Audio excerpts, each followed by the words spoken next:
Nagyon szépen köszönöm. És hát lassan műsoromhoz érek, de még vannak dalok, és még várnak rátok tök jó feladatok is. Például következzék az egyik. Nem tudom, mennyire szerettek énekelni.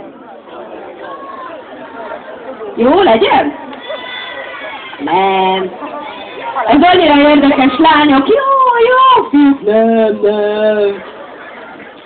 Nem utáskodjatok már. Iskolában nem szoktatok énekelni? Nincs énekóra? Eltörölték? Az jó lenne! Basszus, hát miért nem most születtem a világra, de tényleg tiszteltem. Én imádtam az énekórákat. Na, az a helyzet, van egy ilyen Amerikából hozott dolog, ez nem más, mint a bebopolás, nem tudom, valaki találkozott-e már ezzel a fogalommal.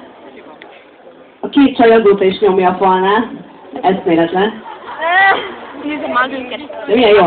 Egymáshoz nyomultak. És az a lényeg, hogy én szeretnék veletek bebopolni egy kicsit. Ez igazából megmutatom, hogy mi. Ha azt énekel, hogy hey, akkor ugyanezt kell visszaénekelni. Menni fog? Hopp. Szerintem próbáljuk ki. Mindenki jól fog érezni magát tőle. Oké? Okay? Hey!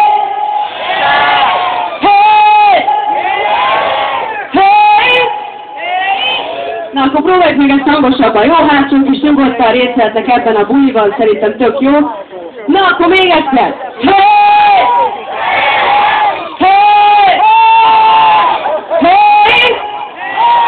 Akkor nézzük egy kicsit bonyolultabbat, jó? Hey! Hey!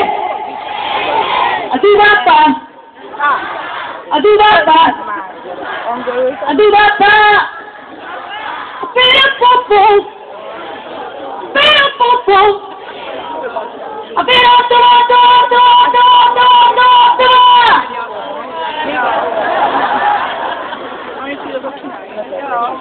Jól éreztük magunkat közben? Na, ugye megmondtam. Fiúk, ti is? Nem. Egyébként azt vettem észre, hogy a fiúk sokkal szégyenlősebbek, mint a lányok.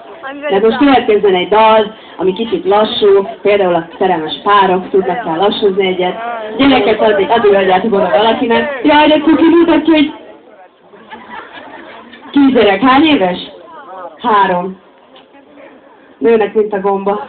Na, következzen egy dal, amely egyébként nagyon-nagyon szép, de már sokat beszéltem, úgyhogy nem is beszélném túl. Játsz még.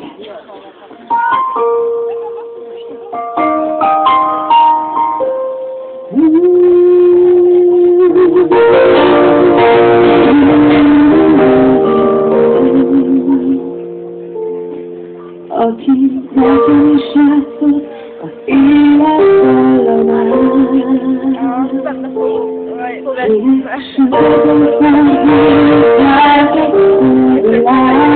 Ennyi a Tisztériától. Ami szemére nem tudunk, jól érteni. Azt mondjam, mama, nem tudom.